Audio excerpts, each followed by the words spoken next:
주식은 좋고 나쁘고를 떠나서 코스피는 정말 정체가 돼요. 지금 우리 시장이 움직이는 변동성은 우리 되게 많이 밀린 것 같지만 고점 대비 10%도 안 빠졌거든요. 예전에 우리 증시가 이렇지 않았어요.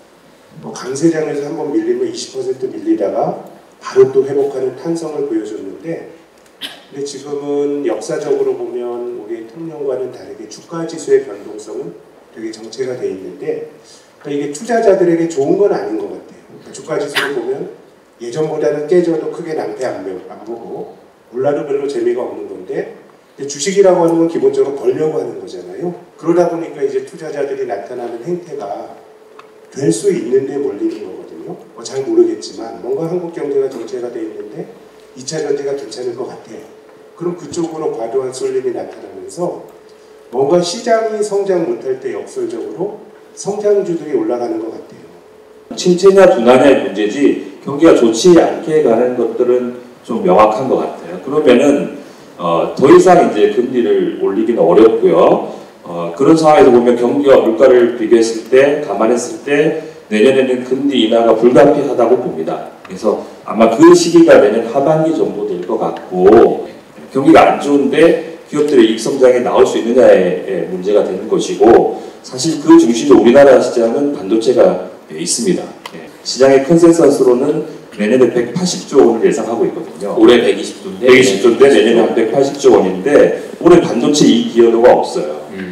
그 증분의 대부분은 반도체가 한 40조 원 정도 올라와 줘야 내년에 180조 원을 기록합니다. 그러니까 이제 과연 내년에 반도체 업종이 턴어라운드를 해서 180조 원을 가주면 ROE가 올라가게 되겠죠, 우리나라도. 그렇게 되면 이제 시장이 턴어라운드를 하게 되고, 그 예상이 빗나가게 되면은 이제 내년에도 굉장히 어려운 한 해가 될 건데, 올해 같은 경우는 이 기업 펀더멘탈이 주가에 반영이 안 된 경우가 굉장히 많거든요. 근데 결국에는 제가 볼 때는 비정상은 올해 계속되지 않는다 그러면 내년 올해보다는 조금 더 정상화되는 과정으로 갈 가능성이 높다고 저는 생각을 하고 있고, 그런 와중에는 이제 결국은 펀더멘탈 그리고 산업의 큰 흐름 이런 것들을 당연히 학습을 많이 하시고 본인 판단하에 투자를 하시는 게 제일 중요할 것 같고요. 흔히 말하는 리딩방 이런 거에 편승해서 하다가는 이제 큰 어려움을 겪으실 가능성이 높다.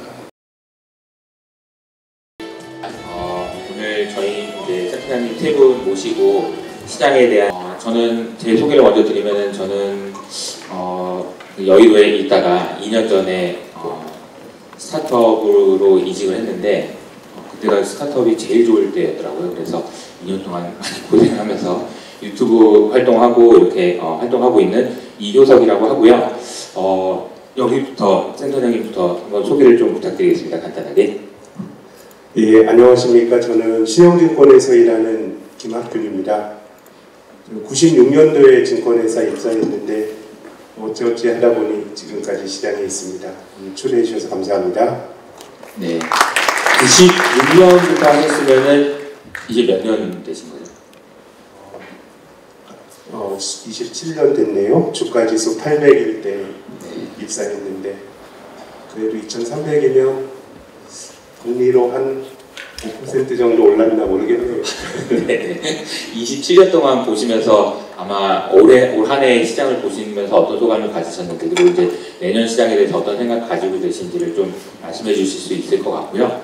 또 이경수 센터장님 인사 부탁드리겠습니다. 네, 안녕하세요. 메르시증권 이설센터장 이경수입니다. 경력을 얘기해야 되는 건가요? 네, 인사 한번 해주시죠. 네. 저는 2001년부터 한 것 같고요.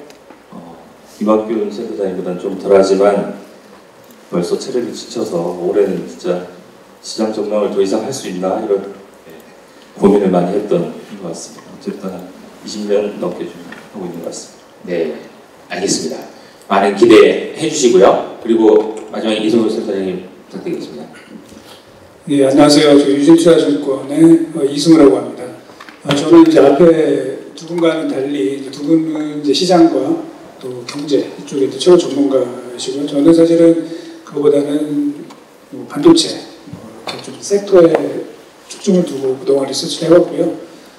그래서 뭐 제가 모르는 게 많습니다. 그래서 오늘 좀 한 수 배우려고 왔고요. 오늘 그래도 제가 아는 분야에서는 조금 도움되는 말씀이 됐으면 좋겠습니다. 감사합니다. 네, 이렇게 저희 세 분 모시고 이야기를 시작해 보려고 하는데요. 우선은 이제 우리 이 자리가 2023년을 마무리하고 2024년을 생각해야 되는 시점이기 때문에 2023년, 그러니까 이제 올해 주식시장에 대해서 한번 되짚어 볼 필요는 있는 것 같아서 제가 세 분께 미리 사전에 질문을 드린 게 올해 시장을 키워드 하나만 뽑으라면 뭘 뽑으시겠습니까? 라는 질문을 좀 드렸어요. 그래서 이제 그 내용으로 한번 시작을 해보도록 하겠습니다. 어떤 분부터 말씀을 해주시면 좋을까요? 네. 먼저 하시고 싶은 분부터. 먼저 하시는 게 유리할 수 있습니다.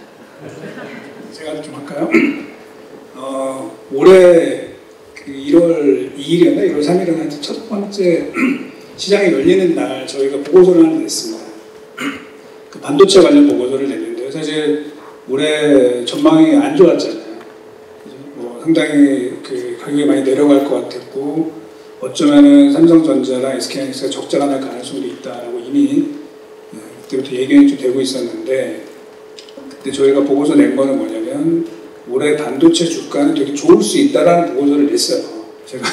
제가 어쩌다 맞춰가지고 좀 그걸 생색을 내려고 지금 말씀을 드리는 건데 이유는 뭐냐면 사실은 작년에는 반도체 경기가 괜찮았거든요. 그런데 사실 지난해에 반도체 주가가 굉장히 많이 빠졌었습니다. 한 35% 정도 빠졌고요. 과거에 연간으로 반도체 지수가 미국의 필라델피아 반도체 지수 기준으로 30%, 40% 빠진 이후에 그 다음에 어떤 일이 있었냐? 무조건 반등을 합니다. 무조건. 그래서 반등을 얼만큼 할 거냐? 평균적으로 보면요, 한 60에서 70% 정도 반등이 나오는 경우가 많았어요. 그래서 저희는 그러니까 심지어는 뭐 이랬다는 거예요. 작년까지 세계 최강의 반도체 업체로 이제 불림하던 TSMC조차도 작년에 주가가 되게 안 좋았거든요. 미리 빠졌던 거죠. 근데 이제 반도체 산업이라는 것이 기본적으로 되게 시클리컬하게 움직이고 있고요. 또 하나는 전 세계 경제 성장률보다는 기본적으로는 조금 성장률이 높은 그런 산업으로 보고 있기 때문에 그렇게 30-40% 정도의 마이너스가 나는 상황이면 그 다음에 반등이 나타날 확률이 매우 높다. 특히 삼성이나 SK하이닉스도 마찬가지였던 거죠. 올해 실적이 안 좋지만 그거를 반영을 해서 그동안의 주가 너무 안 좋았거든요. 그래서 그런 측면으로 좀 반등을 기대를 했었는데 우연치 않게 AI라는 그래서 키워드가 1월 달부터 이제 등장을 했던 것입니다. 저는 사실은 반도체를 오랫동안 봐왔고 그쪽의 전문가들이랑 얘기를 많이 했기 때문에 그 챗 GPT에 대해서는 그 전부터 알고 있었어요. 그 전부터 네이버나 이런 쪽의 인공지능 전문가들로부터 들은 얘기들이 있어서 이게 한번 이슈가 되겠구나 했는데 생각보다 이제 빨리 오게 됐죠. 그러면서 다들 아시는 것처럼 반도체가 오르긴 했지만 사실은 제 기준만큼 많이 오르지 못했고요. 다만 AI가 붙어있는 반도체를 중심으로 해서 많이 올랐죠. 그래서 엔비디아가 다들 아시는 것처럼 압도적인 반도체 시가총액 1등의 자리를 붙였고 그 다음에 최근 들어서도 보시면은 그 브로드컴이라는 회사가 있습니다. 이 회사가 또 주가 좋거든요. 마찬가지로 계속 M&A를 통해서 AI 쪽의 포트폴리오를 계속 강화해 나가고 있습니다.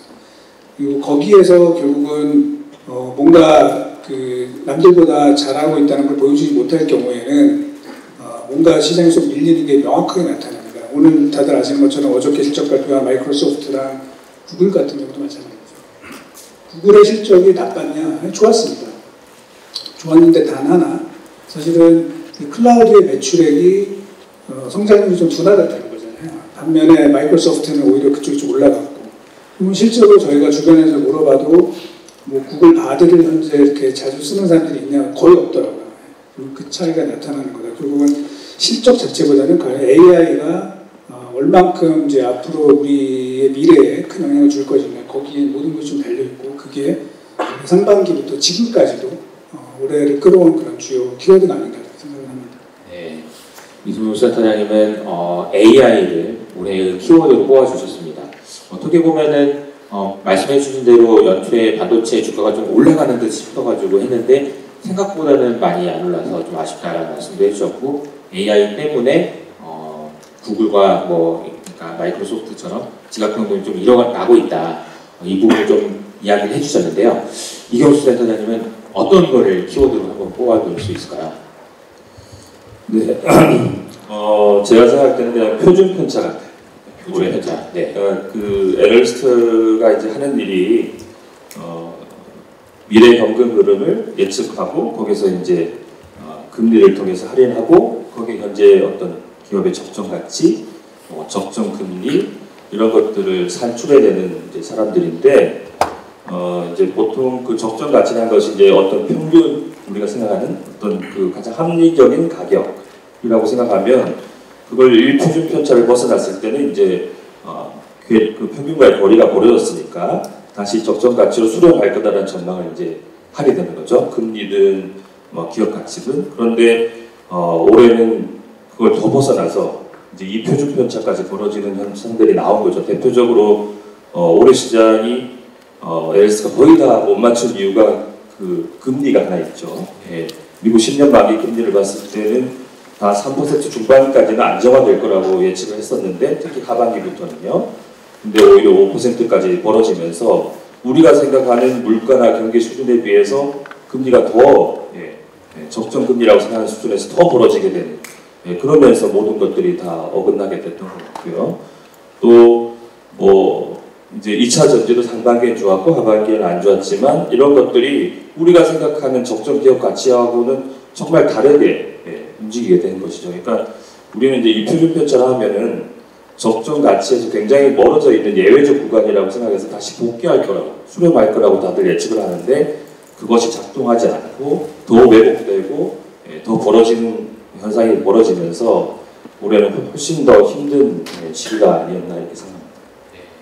보통 우리가 흔히 비유를 할 때 개와 주인 이런 비유를 하잖아요.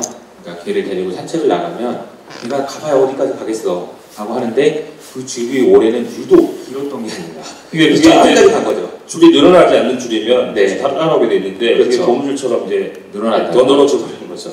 그래서 참 예측하기도 어렵고 투자하시기도 어려운 한 해가 아니었나 싶습니다.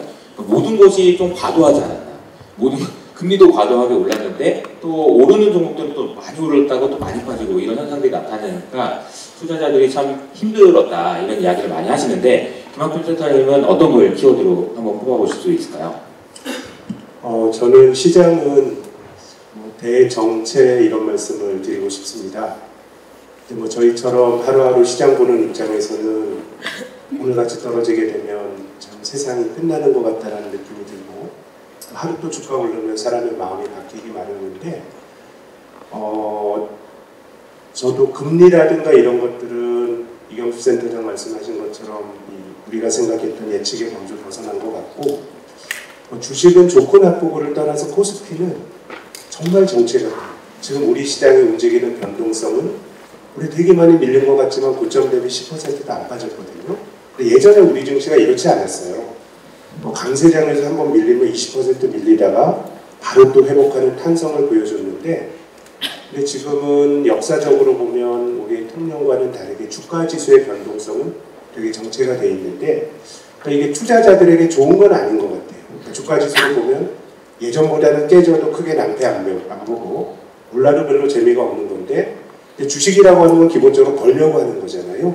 그러다 보니까 매우 좀 지루한 우리가 주가지수 2000포인트 간 게 2007년 여름입니다.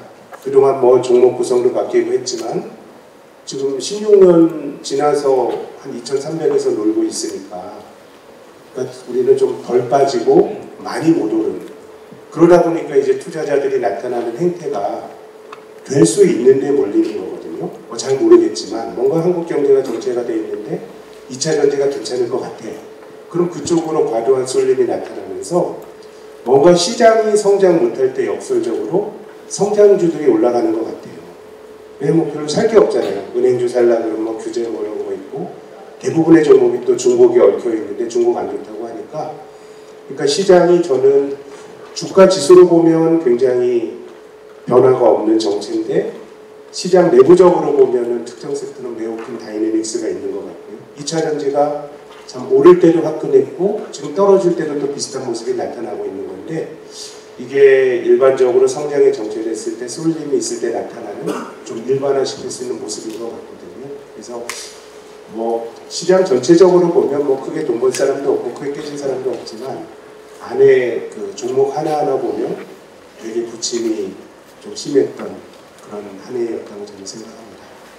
네, 어떻게 들어보면은 이경수 센터장님이 말씀하셨던 표준편차라는 키워드와 김한필 센터장님이 말씀하셨던 정체라는 키워드가 상반된 느낌이 들긴 하는데 선생님이 말씀하신 거는 어떻게 보면 지수가 정체됐다는 주가 지수에 그리고 여기 이제 이경수 센터장님이 말씀하신 거는 그냥 그 지수는 정체됐는데 그 안에서 막 부침이 있었다는 얘기죠. 그렇죠. 이게 지나고 보면은 정체인데 그 과정에서는 변동성이 굉장히 컸고 또 이제 심리적으로 주가가 오를 때 더 많은 돈을 벌 수 있을 것 같아서 더 많이 투자해서 빠지기 때문에 사실은 지수가 정체됐어도 개인 투자자들의 수익률은 굉장히 좋지 않았을 것이다라고 봅니다. 그러니까 오르기 전에 100만 원을 했다면 지수가 올랐을 때는 돈을 더 투자해서 내가 더 벌 수 있을 것 같으니까 뭐 더 싫게 되죠. 그런데 이제 그게 다시 제대로 제자리로 오면 수익률은 더 마이너스가 되는 거니까 아마 심리적으로 지수는 정체라도 투자 심리는 굉장히 많이 폭락해 있는 것 같은 느낌이 있지 않을까 지금 상태에서는. 그러니까 말이에요. 이게 주가가 항상 다 올라가면 이렇게 확신이 드는지 모르겠어요. 주가가 다 올라가면 너무 확신이 차서 더 많이 사게 돼서 말씀하신 대로 좀 손실을 보시는 분들도 많고 그럴 것 같은데 우리 이제 올 한 해를 좀 돌아봤으니까 이제 내년을 좀 얘기를 해봐야 될 것 같은데요. 내년 시장을 얘기할 때 센터장님께 먼저 좀 질문을 드리고 싶은 게 우리 뭘 봐야 될까요? 올해는 사실 올해 뭐 연준을 봐야 되나 금리를 봐야 되나 물가를 봐야 되나 많은 이야기를 했었지만 사실 그게 중요한 팩터는 아니었던 것 같고요. 내년은 또 뭘 봐야 될까요? 네, 되게 지금 저희가 이제 연간 정강 자료를 준비하고 있는데 굉장히 복잡합니다. 되게 어려운 해가 될 것 같은데 그냥 어려울수록 좀 심플하게 단순하게 좀 생각해 보면 아까 말씀드린 대로 기업의 적정 가치라는 것이 분자에는 이제 성장률이고요, ROE죠. 그리고 분모는 COE, 그러니까 자기 자본을 조달할 때 쓰는 비용 대비 내가 그 자기 자본으로 얼마나 버느냐는 ROE의 게임이라고 봐요. 그런데 이제 그 COE의 핵심은 이제 금리가 되겠죠. 올해 그게 굉장히 1년 동안 550bp 이상 올린 저게 40년 만에 처음이니까 그 금리를 급격하게 인상한 거에 대한 적응기에 지금 있는 거거든요. 모든 투자와 기업들의 경영 전략이. 그런데 이제 그런 금리가 할인율이 계속 우리에게 내년에도 부담을 줄 거냐가 일단은 첫 번째 전망의 어떤 기본이 돼야 될 것 같은데 저희가 볼 때는 물가는 계속 그 아래쪽의 패턴을 가고 있는 것 같아요. 그래서 뭐 이전 수준과 같은 굉장히 낮은 물가를 회귀하지는 않을 겁니다. 그렇지만 우리가 9.1%까지 봤던 미국의 소비자 물가는 이제 3%대로 들어와서 그게 안정화될 거기 때문에 그리고 경기도 금리를 인상한 뒤에 한 3분기 정도 뒤에는 분명히 그 후폭풍을 맞거든요. 그래서 내년에도 경기가 둔화된다는 침체냐 둔화냐의 문제지 경기가 좋지 않게 가는 것들은 좀 명확한 것 같아요. 그러면은 더 이상 이제 금리를 올리기는 어렵고요. 그런 상황에서 보면 경기와 물가를 비교했을 때 감안했을 때 내년에는 금리 인하가 불가피하다고 봅니다. 그래서 아마 그 시기가 내년 하반기 정도 될 것 같고 저희가 볼 때는 시장은 이제 50bp냐 75bp냐 정도의 논의가 있는 것 같은데 저희는 좀 공격적으로 본다면 내년에 하반기 한 4차례 정도에서 100bp 인하도 해야 되는 상황이 오지 않을까 이렇게 봐요. 그렇게 보면 그런 생각들을 시장이 언제 할 거냐. 그런 게 아마 빠르면 내년 2분기 아니면 하반기 들어서면서부터 그런 인식들이 좀 생길 것 같아서 내년에 그 COE라고 하는 그 할인율에 대한 부담은 떨어진다. 근데 이제 문제는 그 위에 성장률이 그걸 극복해낼 정도의 수준을 보여줄 거냐의 문제인 거죠. 그러니까 ROE가 다시 올라가 줄 거냐의 문제인데 경기 침체만 보면은 그럴 수가 없잖아요. 경기가 안 좋은데 기업들의 이익 성장에 나올 수 있느냐의 문제가 되는 것이고 사실 그 중심에 우리나라 시장은 반도체가 있습니다. 내년에 올해 아마 순이익이 1분기 30조, 2분기 30조, 3분기 40조를 했기 때문에 4분기에 한 20조 정도 나온다고 올해 순위가 한 120조 원 정도로 마무리될 것 같아요. 근데 지금 시장의 컨센서스로는 내년에 180조 원을 예상하고 있거든요. 올해 120조인데 120조인데 내년에 한 180조 원인데 올해 반도체 이익 기여도가 없어요. 예, 그 증분의 대부분은 반도체가 한 40조 원 정도 올라와 줘야 내년에 180조 원을 기록합니다. 그러니까 이제 과연 내년에 반도체 업종이 턴어라운드를 해서 180조 원을 가주면 ROE가 올라가게 되겠죠. 우리나라도. 그렇게 되면 이제 시장이 턴어라운드를 하게 되고 그 예상이 빗나가게 되면은 이제 내년에도 굉장히 어려운 한 해가 될 건데 그냥 저런 얘기를 많이 하죠. 미국 시장이 올라가도 우리가 못 올라갔잖아요. 네. 제가 만든 말이지만 박스피가 그냥 거의 한 10년간 정도 정체됐는데 그 이유는 우리나라는 지금 ROE가 COE보다 낮아요. ROE가 COE. 올해 ROE는 5.8% 정도 추정되는데 대충 기업이 그냥 금리보다 돈을 못 벌고 있다. 그렇죠. 그러니까 COE가 지금 9.1% 정도로 저희가 추정하거든요. 그러니까 내가 내 자기 자본을 빌릴 때 드는 금리보다 그 돈으로 버는 이익률이 낮은 거예요. 네. 그러니까 한국 시장은 굉장히 어렵거든요. 미국의 ROE는 한 20% 정도 되거든요. 이게 이제 한국 시장이 더 못 오르는 이유로 작용했는데 내년에 이제 이것들이 좀 회복해서 이 금리가 떨어지고 ROE가 반도체 이익 때문에 9% 정도 수준까지 올라와주면 이제 ROE가 COE보다 다시 높아지게 됩니다.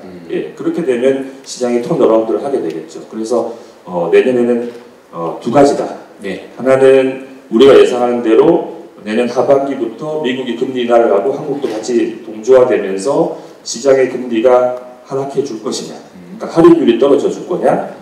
또 하나는 반도체가 우리가 예상한 만큼 이익이 다시 올라와 주면서 ROE를 높여줄 거냐. 네. 이 두 가지가 다 맞물리게 되면 지금 시장 지수보다는 내년은 조금 더 올라와 있는 수준에서 끝나지 않을까 이렇게 좀 기대를 하고 있습니다. 네.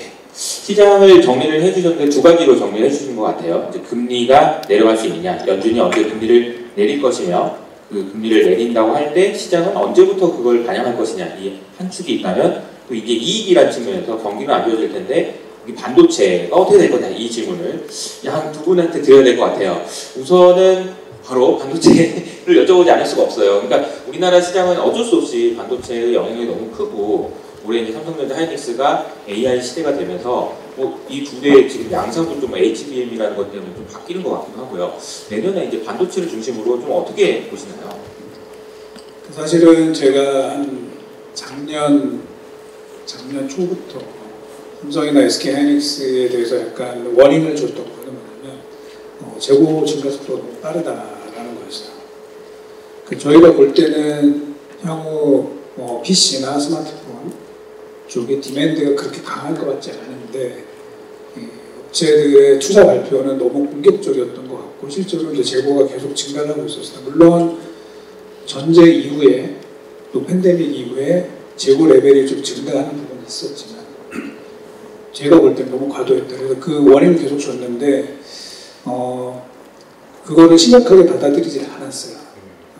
실제로 제가 그쪽 관계자분들 이렇게 만나서 물어보면 이 센터에 잘 몰라서 하는 얘기인데 지금 자기네 고객사들한테 오더가 엄청 강하다 뭐 이런 얘기도 많이 했었거든요. 근데 사실 고객사의 오더라는 것도 세계 경제랑 따로 갈 수 없는 거잖아요. 그래서 저희는 이제 그쪽 분들보다는 경제 데이터나 이런 것도 많이 보는 편이니까 이게 그렇게 안 갈 것 같다라고 이제 원인을 줬고 그래서 계속 감사한 얘기를 굉장히 오래전부터 했었습니다. 근데 업체들은 또 나름대로 계획이 있었겠죠. 그리고 그게 이제 결국은 작년 말부터 SK 하이닉스가 감사한 이야기를 꺼냈고 삼성전자 같은 경우는 올해 이제 4월 달에 처음 이제 그 얘기를 공식적으로 꺼내기 시작을 했죠. 그래서 여전히 지금 저희가 볼 때는 올해 반도체의 디맨드는 좋지 않습니다. PC가 두 자릿수 감소하고 스마트폰도 마이너스고 심지어는 좋다고 했던 서버도 올해 마이너스입니다. 특히 AI 쪽은 좋아요. AI 서버는 좋지만 흔히 말하는 이제 트래디셔널 서버 쪽은 오히려 디맨드가 굉장히 감소하고 있거든요. 그래서 좋지 않은 상황인데 왜 돌아설 거냐? 결국 감산의 효과입니다. 저희가 감산이라는 건 이제 반도체는 특수한 케이스지만 현재 시장 상황이고 또 여러 가지 불확실성이 있기 때문에 기업들이 투자를 많이 안 늘릴 것이고 또 개인들도 사실은 점점 소비 여력이 둔화되고 있습니다. 최근에 실적 발표했던 그 기업들 중에서 저희가 눈여겨보는 거는 그 루이비통 그리고 캐링이라는 회사를 많이 보고 있습니다. 루이비통도 원래 연간 20% 성장을 하다가 성장률이 반으로 줄어들었고요. 또 캐링은 이제 구찌거든요. 구찌는 지금 이번 분기 매출액이 전년 동기에 비해서 13% 마이너스가 났습니다. 결국은 소비 여력이 서서히 소비까지 줄어든다는 얘기죠. 네. 그리고 실제로 뭐 다들 아시는 것처럼 그 미국의 우리 학자금 대출 상한이 이제 4분기부터 시작이 되기 때문에 특히 이제 젊은 층의 수요가 좀 줄어들 수 있다. 그래서 저희가 이제 그 얘기를 계속 했어요. 그래서 최근에 뭐 다들 아시겠지만 나이키 주가가 왜 안 좋냐, 또 애플의 그 디맨드가 좀 안 좋을 수도 있어. 뭐 이런 거를 이제 그렇게 좀 해석을 하고 있습니다. 그리고 실제로 미국의 노드스톰이나 메이시스 같은 백화점 업체들도 지금 연말 소비가 좀 둔화될 가능성이 있다. 뭐 이런 얘기들이 서서히 나오고 있거든요. 실제로 신용카드 연체율도 좀 올라가고 있습니다. 그래서 강하지가 않습니다. 디맨드가. 그런데 그래도 희망적인 건 뭐냐면 메모리는 워낙 고생을 많이 했잖아요. 그러면서 굉장히 강도 높게 현재 감산을 진행을 하고 있고 그러다 보니까 재고가 피크 아웃하기 시작을 했습니다. 2분기가 피크였고요. 월별로 따지면 5월달이 피크였어요. 5월달을 피크로 해서 재고가 좀 이제 줄어들기 시작을 하고 있고 그러면서 결국은 여전히 안 좋지만 재고가 줄어든 상황에서 삼성이나 SK가 고객사들한테 가격 인상을 얘기를 하고 있으면 그게 이제 받아들여지기 시작을 한다는 겁니다. 그래서 결국은 반도체는 재고의 싸움인데요. 이제 이게 저는 개선이 될 것 같아요. 그리고 여기서 이제 오판을 안 했으면 좋은 거는 이제 조금 좋아진다고 해서 만약에 다시 가동률을 다시 높인다. 이제 이러면 제가 볼 때는 좀 안 좋아질 수 있거든요. 그래서 재고가 완전 정상화 될 때까지 계속해서 좀 감산을 유지를 해서 가격을 좀 많이 올려야 된다. 왜냐면 너무 안 좋거든요. 그래서 저는 개인적으로 어떻게 보냐면 올해 상반기에 비해서 내년도 말이 됐을 때 제가 생각하고 있는 시나리오대로 감산이 계속 유지가 된다고 했을 때는 우리 DRAM 가격 기준으로 바닥 대비해서 한 80% 정도 가격이 상승할 수 있다. 가격이요? 네, 네. 그 정도를 보고 있습니다. 그리고 그 정도가 되면 예를 들면 삼성전자 같은 경우는 올해 대비해서 한 이익이 한 30조 원 정도 증가할 것이고 SK 하이닉스도 한 10조 원에서 한 15조 원 정도 증가할 가능성이 있다. 그러면 우리 아까 이금 센터님 말씀하신 것처럼 내년도에 그 이익 전망치가 어느 정도 맞아 들어갈 수 있다. 여기서 중요한 건 디맨드가 안 좋다는 것도 인식을 하고 있어야 됩니다. 그러면서 좀 충분하게 올려놓는 게 좀 중요하지 않을까 생각을 합니다. 내년 이익 전망을 아까 말씀하실 때 이제 120조인데 올해 120조인데 180조? 그러면 60조가 늘어나는 거하고 50%는 말도 안 될 것 같아 라고 생각했는데 말씀하신 대로 삼성전자가 30조 해주면 가능할 것도 같네요. 이게 이제 이익 구성에서 큰 게 차지하는 게 이제 반도체, 자동차, 금융이거든요. 이제 자동차와 은행 중심으로 한 금융은 각각 20조 원으로 거의 일정해줘요. 예, 거의 크게 변동성이 없기 때문에 결국 관건은 내년에 증분 중에 5, 60조 원의 증분 중에 말씀하신 대로 올해 제로 이익 기여도가 제로였던 반도체가 이제 4, 50조 원 정도를 해주면 예, 그게 이제 퍼즐이 맞춰지게 되는 거거든요. 근데 저희도 이제 그 고민스럽죠. 말씀하신 대로 선생님이 더 전문가시지만 과연 반도체 수요에 대한 변화보다는 이 기업들의 공급 스탠스가 어떻게 계속 될 거냐, 예, 감산을 계속 유지할 거냐 아니냐가 굉장히 가격 측면에서는 중요한 것 같고 저희가 조금 그 뭐 이익 기도에서는 조금 벗어나 있지만 이 AI에 대한 수요, 예, 어쨌든 들어가고 있으니까 오늘 마이크로소프트에서도 오픈 AI를 쓰는 칩들을 많이 들어가고 거기 하이닉스가 들어가는 수요는 계속 있다라고 이제 확인이 되는 걸로 알고 있는데 저희가 눈에 보이지 않는 확인이 뒤늦게 되는 수요들이 있을 수도 있다. 예, 그래서 좀 기대를 하고 있는 편이죠. 네, 이게 들어보다 보니까 정말 중요한 게 사실 이익 전망치에 큰 기여를 하고 있다는 것뿐만 아니라 삼성전자 하이닉스가 지금 올해 돈을 못 벌어서 지금 나라가 지금 세금이 안 거쳐가지고요. 지금 돈이 너무 없는 상황까지 이루고 있거든요. 근데 이게 잘 풀리려면 앞서 말씀하신 대로 끝까지 참고 감산을 유지해주기를 이제 좀 바라는 마음을 좀 가져보는 것 같고요. 김학균 센터장께 좀 더 질문을 드리고 싶어요. 이제 저희 얘기했던 거에 첫 번째 큰 틀은 이익 전망에 대한 거에서 결국은 이제 삼성전자 하이닉스가 중요하다라는 이야기를 했다면 국제 뭐 금리라든지 매크로 환경에서는 또 어떻게 비율을 가지고 계신지 좀 궁금합니다. 저도 내년에는 금리가 떨어질 거라고 생각을 합니다. 근데 이제 금리가 떨어지는 과정이 어느 나라 중앙은행이 금리를 올려서 경제를 망치고 싶겠어요. 그냥 적당히 수요가 둔화되면서 연착륙이 되고 경기가 적당히 둔화되면 중앙은행이 금리를 낮추는 게 굉장히 좋은데, 근데 금리가 어디까지 올라가야 탈이 나는지는 그건 알 수가 없어요. 그럼 금리를 올리다 보면 중앙은행의 의도와는 무관하게 경제에 취약한 부분을 툭 건드려서 뭔가 이제 위기가 생길 수도 있는 거거든요.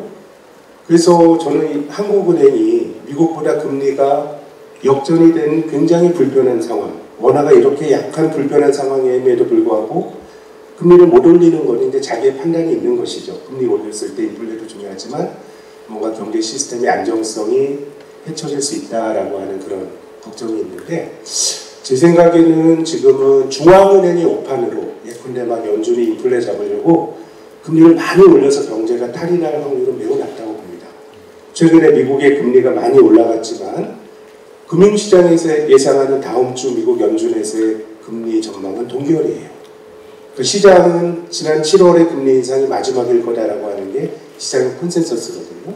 그럼 지금 이자율이 왜 올라가냐? 저는 지금 금리를 올리는데 다른 힘이 작동하고 있다고 생각합니다. 미국 정부가 바이든 행정부가 돈을 너무 쓰고 있어요. 재정적자가 GDP의 7%고요. 그래서 지난주 금요일 날 파월 의장이 말한 것도 인플레는 공짜로 못 잡아. 우리가 금리 올리면 경제가 어느 정도 둔화가 돼야 결국은 통화정책의 스탠스로 바뀌는데, 정부가 돈을 너무 쓰면서 중앙은행의 긴축의 효과를 약화시키고 있거든요. 그래서 하나의 불안 요인은 중앙은행의 의도와는 무관하게 미국도 내년 대선이 있는데 지금 많은 나라가 정부가 돈 쓰는 거에 대한 뚝이 무너졌다는 거 아닙니까? 그래서 무질서하게 이제 금리가 올라가게 되면 전 내년에 금리가 떨어질 것 같은데, 어떤 크라이시스의 산물로 실은 금리가 떨어지게 되면 그때 우리가 주식을 살 수 있는 절호의 기회가 되고 하겠지만은 한 번 정도는 그런 이제 크레딧 리스크가 생길 수 있는 그런 것들이 이제 내년도 앞쪽까지는 존재하지 않겠는가라고 하는 게 제가 갖고 있는 생각이고요. 또 두 번째는 기업이익과 성장에 대해서 말씀을 드리면, 지금 10년 동안에 비교적 주가가 멀쩡한 나라가 인도, 미국 이런 나라들이 멀쩡한데, 제가 인도는 잘 모르겠고, 미국은 진짜 자본 효율성이 높아요. ROE가 굉장히 높고 주가 올라가는 게 합당한데, 근데 미국의 GDP 성장률을 보면 최근 10년 동안 연율로 한 1.6% 성장했거든요. 그러니까 2차 대전 이후로 가장 매크로 성장은 저성장의 시대를 살고 있습니다. 그럼 기업이 어떻게 돈을 벌어서 이렇게 이 자본 효율성을 높이는가 해보면, 저는 한국도 마찬가지인데 미국은 주주 환원이 너무 큰 것 같아요. 또 비즈니스 모델이 너무너무 좋고, 네. 애플이라고 하는 회사가 시가총액이 3조 달러가 되고 전 세계에서 돈을 제일 많이 버는 회사인데, 이 회사의 자기 자본이 5년 전에 비해서 반토막 났습니다. 좀 이상하잖아요. 기업이 돈 벌면 주주 환원하고 남은 건 차곡차곡 요구를 시키면 자기 자본은 늘어나야 되거든요. 그럼 애플은 지난 5년 동안 번 거보다 더 많은 걸 주주들에게 돌려준 겁니다. 근데 자기 자본이 감소한 애플은 양반이고요. 스타벅스나 도미노 피자처럼 40년 연속 이익을 내는 회사는 자기 자본이 없어요. 회계적으로 자본 잠식. 자본주의자 자본이 없네요. 그러니까. 네. 그러니까 그거는 번 돈보다 더 주주환원을 해주는 건데, 이럴 수 있는 거는 기업의 비즈니스 모델이 너무 좋기 때문이라고 봅니다. 설비 투자 필요 없고요. 캐시플로우가 계속 좋으니까 주주들에게 돌려주는 거거든요. 그래서 제가 드리고 싶은 것은 뭐냐면, 궁극적으로 주가는 자본 효율성을 반영하는데, 성장이 둔화됐을 때 미국 기업들이 택한 거는 자본을 줄이는 걸 택했어요. 그러니까 ROE에 분자가 당기순이익이 들어가고 분모가 자기 자본이 들어가는 건데, 이 자기 자본을 줄이면서 ROE가 높아지는 매우 어떻게 보면 저는 변태적인 자본주의의 모습을 우리가 보고 있다고 봅니다. 자본은 증식하는 욕구가 있는 거거든요. 그럼 다시 한국으로 돌아와서 저는 우리 증시가, 저는 내년에 기업이익이 늘어나고, 특히 미국은 경기가 좋았고 한국은 경기가 별로 안 좋았고요. 사이클은 완전히 다릅니다. 특히 우리나라 경기 선행지수는 돌고 있고 수출 감소율도 11월 수출이 플러스로 반전될 가능성이 있어서 내년도는 제 생각에는 뭐 증위 기대 가능성을 놓고 주가 등을 반영할 그런 기대인데 뭐 그렇다고 그 힘이 뭐 주가를 유의미하게 끌어올린 주가지수 그런 건 아닌 것 같고 한국도 주주 환원을 어떻게 할 거냐, 주주들에게 얼마나 돌려줄 거냐, 뭐 이런 것들에 따라서 제 생각에는 우리 증시가 레벨업이 되면 좀 그런 스토리가 좀 가미가 돼야 좀 투자하는 사람들이 돈을 벌지 않겠는가. 미국처럼은 못하더라도요. 네. 미국은 주주들에게 너무 좋은 주주자본주의 과잉이고요. 한국은 조금 주주자본주의 결핍의 요인들이 있기 때문에 뭐 지배구조에 대한 이슈 이런 것들이 좀 장기적으로 중요하지 않을까 생각합니다. 네, 두 가지로 정리해 주신다면은 일단은 내년 초에 한 번쯤은 뭐 위기 어떤 형태인지는 뭐 알 수 없으나 그런 위기가 올 수 있고 그렇게 된다면 우리가 이제 투자를 할 수 있는 기회가 있을 수 있다. 그리고 이제 미국은 너무 좀 표현을 이제 변태적이라고 하셨는데 자본주의 너무 과도하게 주주 환원을 하는 거라면 우린 너무 안 한다. 이걸 지적해 주시면서 이 부분이 개선이 될 필요성에 대해서 얘기를 해주시면 좋겠습니다. 너무 안 한다에 대해서는 되게 논란의 여지가 좀 있어서 네. 경제 규제가 다른데 네. 뭐 어떤 기업들은 뭐 예컨대 남영유업 같은 회사는 다 대주주들이 사고 쳐가지고 주주 가치를 그냥 한두 방을 만들었잖아요. 근데 몇 년 전에 국민연금이라고 하는 제일 큰 기관이 배당해달라고 그랬더니 배당 못하겠다. 왜 못해 그랬더니 대주주 지분이 49%라서 배당하면 대주주에게만 유리하니까 못한다는 건데 그럼 상장을 시키지 말든가. 그럼 51% 주주는 뭐 공입니까? 또 대주주가 배당 많이 받는 게 그게 무슨 흠이겠어요. 그래서 제 생각에는 한국이 전 세계에서 PBR이 가장 낮은 나라이기 때문에 능력 없는 지배주주들에게서부터 주주들에게 좀 돈을 한번 돌리는 게 제 생각에 한국 주가가 한번 오를 수 있는 하나의 뭐 스토리가 되지 않을까 네. 기대를 갖고 있습니다. 근데 사실 이게 올 초에 굉장히 기대감이 많이 크지 않았어요? 그러니까 사실 보면 이제 거버넌스와 관련된 것도 사이클이 있는 것 같은 게 연중에는 별로 얘기 없잖아요. 연초가 되면 항상 얘기가 많았던 것 같아요. 그래서 내년에도 좀 기대를 해볼 수 있지 않을까라는 생각이 드는데 혹시 센터장님 관련해서 네, 저는 완전 김학준 센터장님 의견에 동의를 하고요. 우리가 이제 가장 많이 받는 질문이 미국 증시가 올라도 한국 증시는 왜 못 오르냐 이런 얘기를 많이 받는데 뭐 여러 가지 이유가 있겠습니다만은 제가 생각할 때는 미국은 아까 얘기했듯이 이제 자본 효율성 ROE가 굉장히 높아서 내가 그 자기 자본을 조달할 때 비용보다는 더 많은 이익률을 내고 있기 때문에 이제 장기적으로 올라가고 그런 이익을 낼 수 있는 성장 산업이 굉장히 많죠, 고마진에. 근데 이제 그 ROE라는 것이 듀퐁의 어떤 세 가지로 분석해 보면 매출 채권 회전율이 높으니까 많이 팔거나 그다음 곱하기 수익성이 좋거나 마지막에 이제 저희가 간과하고 있는 게 재무 레버리지예요. 그러니까 이제 자본 대비 부채와 자본을 합친 건데 보통 그럼 부채를 늘려야 되냐 이제 그게 아니라 분모인 자본을 줄여서라도 재무 레버리지가 올라갈 수 있는 거거든요. 그러니까 이제 미국 기업들은 그 자본을 줄이는 자사주 매입 소각을 굉장히 많이 했죠. 그러니까 내가 많이 팔기도 어렵고 수익성을 더 내기도 어려우면 이제 자본을 줄이는 겁니다. 자기 자본. 그게 대표적으로 애플 같아요. 처음에는 굉장히 많이 팔았고 그리고 이제 수익성도 많이 냈지만 그것이 이제 성숙 시장에 들어가서 한계가 오니까 자사주 매입 소각을 하기 시작을 했거든요. 그러면 이제 ROE가 올라가게 됩니다. 그러면 주가도 이제 올라가게 되는데 그 그 판단을 어떻게 하냐면 예를 들어서 내가 지금 회사가 벌고 있는 ROE가 뭐 한 8%다. 내가 어디 투자해가지고 벌 수 있는 이익률이 8%다. 100원에서 8원을 보는데 내 우리 회사의 PER이 10배다. 그러면 이제 그 비대 수익률은 10%잖아요. 역수니까. 내가 우리 회사 주식을 사서 소각하는 게 10%가 더 딴 데 투자해서 버는 것보다 높네. 그러면 이제 주주를 위해서 그 판단을 하게 되는 겁니다. 내가 딴 데 나가서 8% 버는 것보다 우리 회사의 기대 수익률이 미래 기대 수익률이 10%니까 우리 회사 주식을 사서 소각하는 게 주주들을 위해서 더 좋은 경영 전략의 판단이야. 이렇게 해서 이제 들어가는 거거든요. 근데 반대로 한국은 시장이 조금만 좋으면 주식 공급이 엄청 늘어납니다. 주식을 판단 얘기죠? 아니. 상장이 들어오거나 또는 전환사채로 전환이 되거나 주식이 계속 그 공급이 줄어들고 자사주 매입 소각은 주식 공급이 줄어드는 거잖아요. 그렇죠.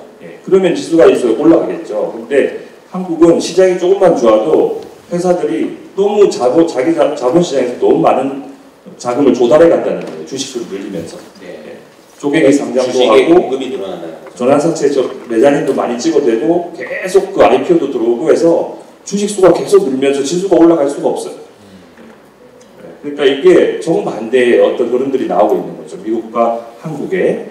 그래서 주주 환원이라는 어떤 거버넌스의 목적도 있지만 한국 증시 어떤 질적인 부분을 위해서라도 주식 공급에 대한 엄격한 어떤 기준이 있어야 되고 잣대가 좀 있어야 된다. 네. 그래서 시장이 뭐 조금만 올라가도 엄청나게 상장하고 쪼개기 상장 외자인들이 막 들어오게 되는 거죠. 그렇게 되면 주식이 먹거든요. 주식 들어가야 돼요. 그러면서 한국 지수가 못 올라간 이유가 있고 당연히 ROE도 떨어졌을 것이다. 분모가 계속 커졌으니까요. 네. 자기 자본의 어떤 규모가. 그래서 그런 부분들은 100% 김학균 선생님 말에 동의하고 한국 증시도 ROE를 높일 수 있는 여러 가지 생각들을 해봐야 된다. 하는 말씀 좀 드리고 싶습니다. 저도 짧게 설명드리면요. 우리 코스닥 시장이 그렇게 좀 명예로운 시장은 아닌 것 같습니다. 상장된 기업들이 좀 커지면 코스피 시장으로 가고 하는데 이 코스닥 주가가 지금 1000포인트가 안 되죠. 근데 이게 코스닥의 역사적 고점이 한 2900포인트였어요. 아주 오래전이긴 하지만. 근데 코스닥 시장의 시가총액은 사상 최대입니다. 그러니까 기업이 계속 상장돼서 그래요. 근데 우리나라 코스닥에 상장된 종목이 2000개가 넘거든요. 코스피의 2배가 넘습니다. 그러면은 이제 거래소나 아니면은 정부 입장에서는 새로운 기업을 계속 상장시켜야 된다고 생각하지만 나스닥 상장된 게 3000개고요. 또 영국의 AIM 이런 데 800개거든요. 그럼 우리가 새로운 기업을 찾는 건 좋습니다. 한국에 그런 기업이 많을 거냐? 저는 쓰레기들이 많이 들어왔을 가능성도 있다고 봐요. 근데 그것 또한 벤처 투자로 해야 된다 그러면 인정을 하겠지만 이게 이해관계 비대칭성이 존재해요.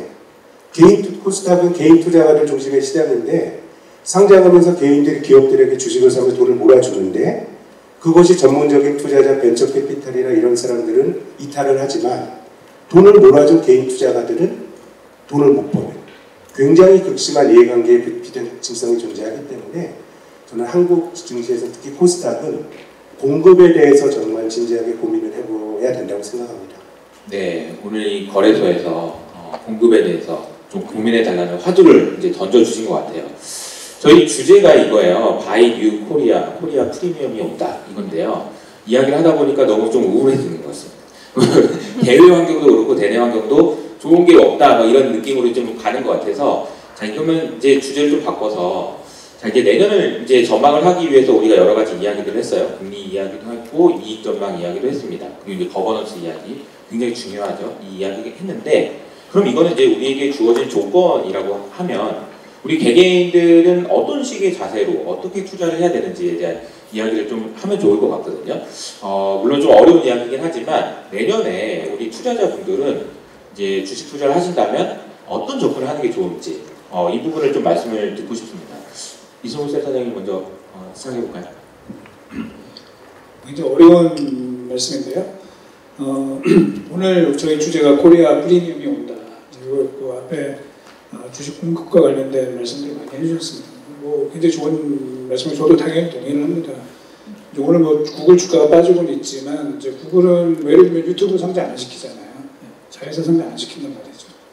페이스북, 메타도 인스타 상장 안 시키고 있죠. 우리나라는 이제 약간 흔히 말하는 이제 쪼개기 상장 이런 부분들이 이제 문제가 많이 됩니다.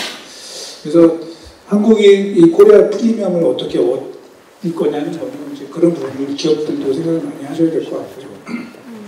근데 질문과 좀 상관없는 부분인데 제가 좀 하고 싶은 말씀이 있어가지고 좀 드린다면 그리고 이제 당연히 기본적으로 이 주주 가치를 높이는 방향으로 기업들이 여러 가지 정책을 하고 또 활동을 해야 되는데 이제 그게 좀 잘 안 되는 거죠.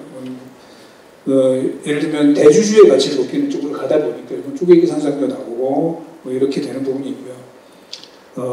또 하나는 그러면 왜 대주주들의 자신들의 그 가치만 높이려고 이렇게 하는 거냐.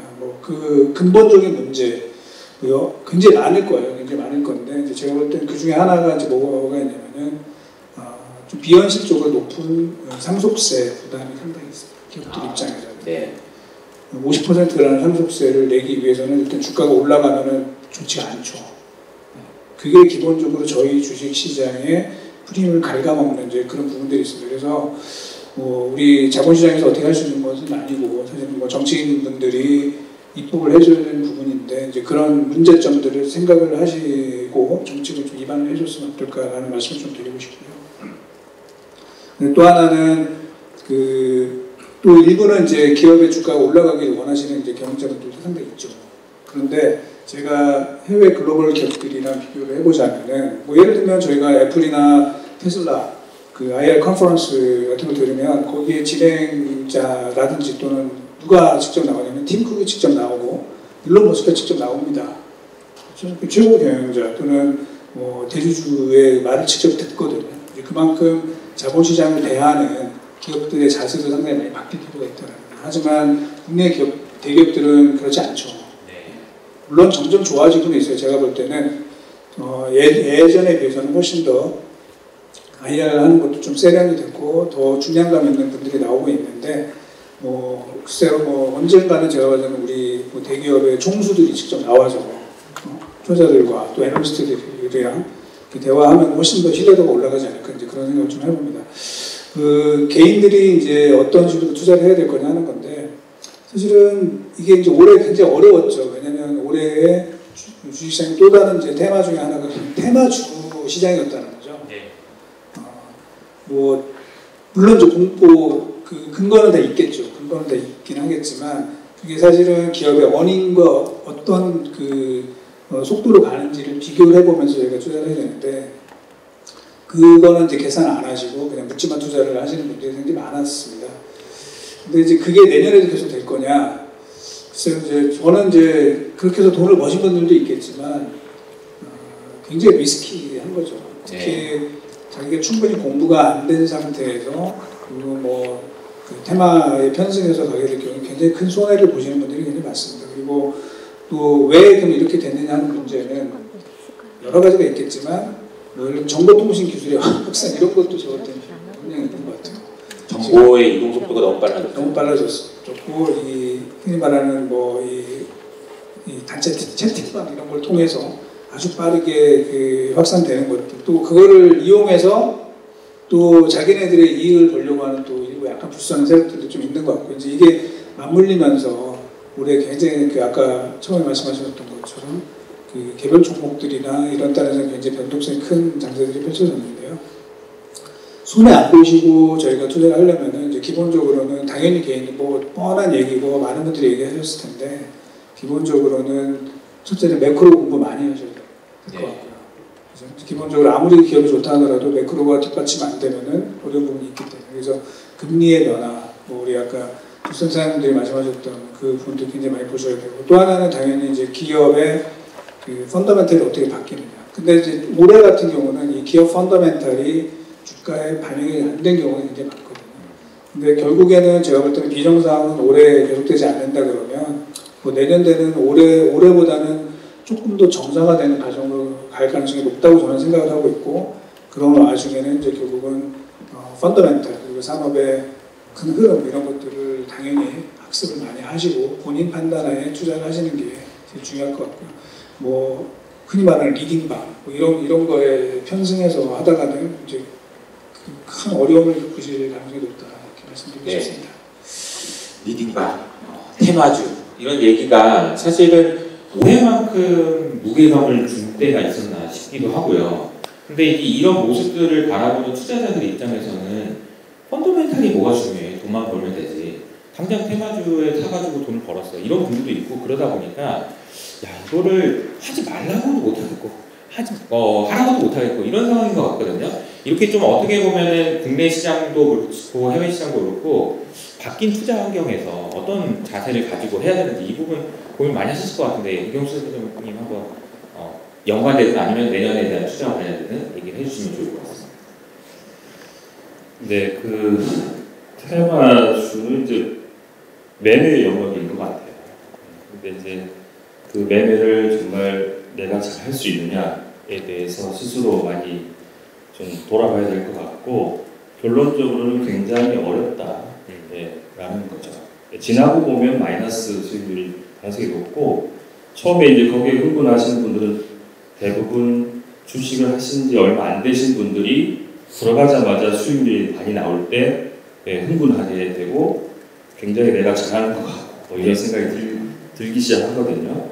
근데 이제 처음에는 말씀드렸듯이 큰 금액을 투자하지 않죠. 그런데 이제 수익률이 많이 나게 되면 더 많은 돈을 가져와서 빌리거나 해서 투자하게 되는데, 결국 그 매매가 쉽지 않으면서 수익률은 안 좋게 되는 거죠. 왜냐하면 그 기본적으로 본능적인 심리가 있어요. 오르면 더 오를 것 같고, 빠지면 본전 생각 때문에 못 파는 그 본능적인 투자 심리 때문에 결국 매매가 쉽지가 않습니다. 그 본능적인 심리를 이겨내기가 일반적으로 어렵거든요. 그렇기 때문에 이제 저희가 단기 투자 매매에 대해서 어떤 그 좋은 아이디어를 드릴 수가 없는 거죠. 그래서 기본적으로는 이제 내년 시장을 보면 김학균 센터장이 말씀하신 대로 금리 인상에 대한 어떤 그 크레딧한 시장에서의 어떤 폭풍이 있을 수 있으니, 일단 내년 시장을 봤을 때는 지금 주가가 많이 내려왔지만 너무 서두를 필요는 없다라는 말씀을 좀 드리고 싶고요. 일단 내년 상반기까지는. 그리고 이제 더 중요한 거는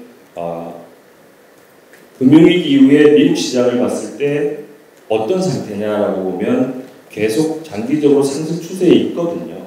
이게 과연 훼손될 거냐 안 될 거냐에 대한 판단이 중요하고, 훼손되지 않았다면 이제 주가가 조정받을 때 주식 비중을 늘려야 되는 기회가 되는 것이고요. 훼손됐다고 하면은 상당 기간 주식을 찾아볼 필요가 없게 되는 겁니다. 근데 그러면 그 장기적으로 상승 추세를 이끈 요인이 뭐냐에 대한 판단이 돼야 되겠죠. 저는 이제 계속 말씀드리지만, 그런 장기적인 10년 이상의 상승 추세는 우리의 일상생활이 바뀔 때 발현된다. 90년대 중후반에 우리 생활에 PC가 대중화됐을 때, 이 PC와 인터넷이 대중화됐습니다. 그리고 2000년 중반에 모든 국가의 지역에 메이드 인 차이나 제품이 팔릴 때 중국 경제가 세계 경제로 들어왔을 때, 그리고 지금 우리가 선이 없는 그 디바이스에 연결이 되면서 지금 우리의 일상생활이 바뀌고 있는, 그러니까 스마트폰부터 시작된 거죠. 그게 이제 전기차, 자율주행, 로봇 이렇게 다 연결이 되는 시대로 지금 바뀌어가고 있는 굉장히 중요한 시기인데, 이것들이 이제 어떤 장기 상승 추세를 이끌어내고 있는 거죠. 실제로 미국 증시에 빅테크 종목이 시총의 40%를 차지하고 있거든요. 그것들이 다 이끌어 올라오는 것이, 그것은 사실 어떤 그 단기적인 경기나 여러 가지 그 경기 상황과는 상관이 없어요. 그게 굉장히 높은 ROE를 유지하면서 세상을 변화를 이끌고 있기 때문에, 그런 거에 대한 그 변화가 아직도 다 이루어지지 않았고 우리의 일상생활은 더 많이 바뀔 것이다라고 동의하신다면은 장기 상승 추세는 살아있는 것이죠. 그렇게 되면 지금 어떤 금리 인상의 후폭풍이나 또 전쟁, 유가 급등 이런 것들에 대한 조정으로 지수가 빠질 때는 어떤 우리가 새로운 그 주식을 살 수 있는 기회로 활용될 수 있는 게 올 것이다라고 이제 생각하고 있고, 아직도 그런 기회는 좀 남아 있다. 그렇지만 단기적으로 봤을 때는 후폭풍들이 나올 수 있는 예민한 시기로 진입을 하고 있으니 일단은 너무 서두를 필요 없이 그 기회를 보고 계신 게 좋지 않나라고 생각이 들고, 사실 내년에 이런 전망들이 다 의미가 없이 어떤 결정적인 변수가 나올 수 있는 게, 제가 볼 때는 내년 미국 대선 같아요. 이게 어떤 정책 변수가 크게 큰 틀이 바뀔 수 있기 때문에요. 그래서 내년에는 오히려 이런 그 금리나 물가나 지금 얘기하고 있는 변수들보다는 트럼프 지지율이 훨씬 더 중요할 수도 있다. 이 지지율이 올라오면 어떤 산업의 트렌드가 또 다 바뀔 수 있는 인물이기 때문에 또 미래 성장에 대한 어떤 고민들이 상당히 커질 수 있는 변수라서 그것도 조금 주의 깊게 보시는 게 좋지 않나 생각합니다. 아주 중요한 거는 결국은 저희가 이제 전망을 보면 많이 하고 있지만, 여러분들이 들으시는 분들도 우리가 전략을 세워야 되는 건데, 전략이라는 거는 오를 때도 살 거냐, 오르면 팔 거냐, 아니면 빠질 때도 팔 거냐, 빠지면 살 거냐, 이런 거잖아요.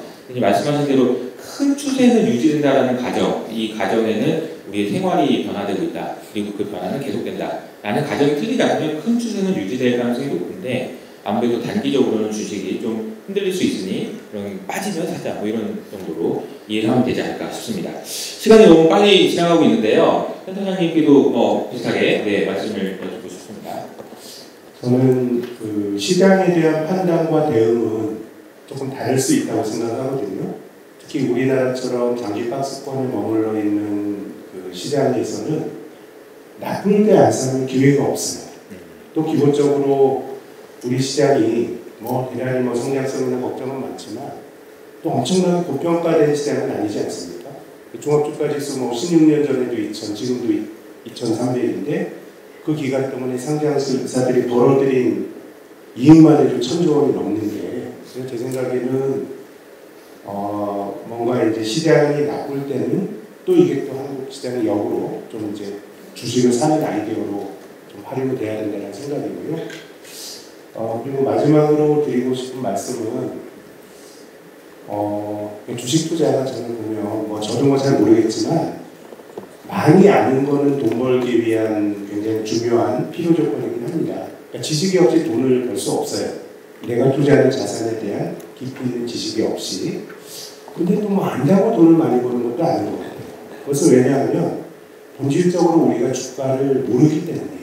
근데 주가를 바라보는 두 가지 관점이 존재한다고 봅니다. 첫 번째 모멘텀 투자, 테마주 투자 다 여기에 해당되거든요. 그 기반은 가는 말에 올라타는 것이고요. 또 그 철학적 기반은 시장이 답이다라고 하는 생각이 있어요. 시장은 효율적이다라고 하는. 근데 우리가 경험하는 것처럼 부족한 우리들이 모여서 하는 시장인데 시장은 대체로 효율적이지만 늘 효율적이진 않아요. 어떨 때는 우리가 조화식이나 어떨 때 공고가 너무 크기 때문에 저는 이 투자라고 하는 게 시장 시황 맞추고 이런 거보다 내가 잘 아는 주식을 사서 설사 주가가 떨어지더라도 안 팔고 버티고 이런 것들이 주식 투자를 해서 돈을 버는 것이지 쪽지게 같이 분기 효율을 맞추고 이런 거는 제가 볼 때는 견해를 가질 필요는 있어요. 또 저희들이 말씀드리는 거에 너무 냉소적으로 받아들이지 마세요. 왜냐하면 이것이 저희가 진실을 말하는 게 아니고 예언을 하는 게 아니고 의견을 말하는 거예요. 이런 어떤 세상을 바라보는 프레임이 없으면 모든 일이 다 랜덤이니까 우리가 판단이 안 되는 거니까 그런 의미에서 전망을 받아들이되 이것이 성경 말씀처럼 그대로 되는 건 아닌 것이고요. 그래서 저는 좀 너무 자극이 좀 많은 거 아닌가. 투자라는 건 생각을 많이 하고 행동은 신중하게 하는 게 투자인데 너무 투자에 자극이 많은 것 같아요. 이것도 해보고 저것도 해보고. 저는 주식 투자 정답 없다고 봅니다. 삼성전자에서 물리는 거보다 테마주 사서 벌면 좋은 거잖아요. 근데 우리가 장기적으로 시장에서 했을 때 이경수 센터장 말씀처럼 이게 힘들면 무망한 일이라고 생각을 해요. 그래서 자기 지식의 범위를 넓혀나가고 내가 아는 거를 하고 그러면 굉장히 답답하더라도 기회가 들어오거든요.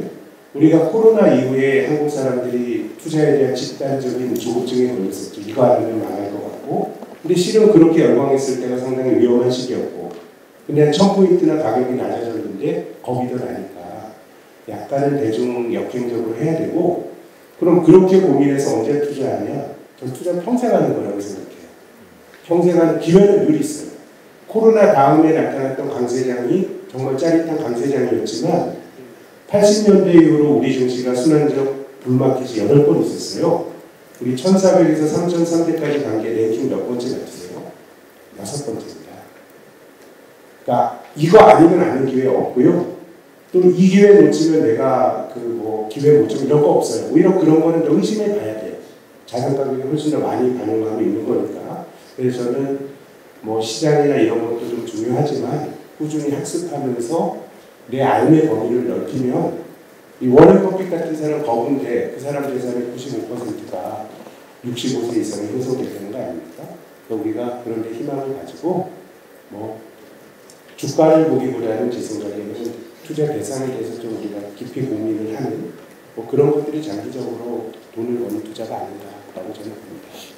네, 너무 좋은 말씀 감사드리고요. 그러니까 시간이 얼마 남지 않아서 두 분께는 시간을 한 1분 정도 내외로 짧게라도 이 오늘 오신 분들 그리고 이 방송 보고 계신 분들에게 내년에 투자와 관련된 뭐 이야기도 좋고요. 어떤 이야기는 간단하게만 인사 좀 부탁드리겠습니다. 이승우 센터장님 먼저 하시나요? 뭐 이제 주식 투자는 뭐 정답은 없죠. 정답은 없는데 이제 저희끼리 보통 하는 이야기가 세 가지 이제 투자자가 있다. 첫 번째는 트레이더, 두 번째는 매니저, 세 번째 인베스터 이런 이제 단계가 있거든요. 그래서 이제 트레이더들이 보통 이제 개인들이 많겠죠. 그래서 테마주 투자자 이제 큰 돈을 버는 경우도 있고, 이제 매니저가 우리가 보통 얘기하는 펀드 매니저들. 그러니까 이분들은 사실은 월급을 받고 고객 자산을 관리를 하는 거기 때문에 사실 정말 매니징을 하는 거예요. 리스크를 줄여나가면서 그런 부분이 있고, 이제 인베스터는 이제 워렌 버핏 같은 네. 자기의 돈으로 자기가 학습을 하고 이렇게 하는데, 물론 이제 트레이더가 짜릿한 부분이 있겠지만 저는 뭐 우리 개인 투자자들은 장기적으로 봤을 때는 제 진짜 인베스터가 되는 이런 목적을 두고 뭐 본인의 말씀하신 학습도 해나가고 준비를 해나가면 점점 그 부를 증식시키는 데 상당히 도움이 되지 않을까 생각합니다. 감사합니다. 우리 이경수 센터님. 네, 뭐 저는 말을 많이 해서 딱히 드릴 말씀은 없는데 어떻게 해야 됩니까? 라는 질문 많이 받잖아요. 근데 이제 우리가 사람마다 성격이 다 다르듯이 자기가 처한 어떤 경제 환경이나 자금 사정, 자금의 조달 내용, 기대 수익률 다 다르다고 봐요. 그래서 딱 하나의 그 정답의 투자 전략은 없다. 내가 단기적으로 수익률을 내야 하는 사람도 있고, 장기적으로 기다릴 수 있는 여유 있는 분들도 있기 때문에 어떤 많은 SNS에서 나오는 이렇게 하십시오 저렇게 하십시오라는 어떤 그 1박 2일 이와 같은 정답 같은 전략은 없다라는 것이죠. 그래서 자기 환경에 맞게 맞춤형인 어떤 투자 전략을 스스로 짜시는 게 중요하다고 보여집니다. 네, 그런가요? 그러면 자, 시간이 돼서 이제 마무리를 할 텐데 오늘 주제가 바이 뉴 코리아잖아요. 어떻게 투자할 것인가를 가지고 선생님과 함께 이야기를 나눴는데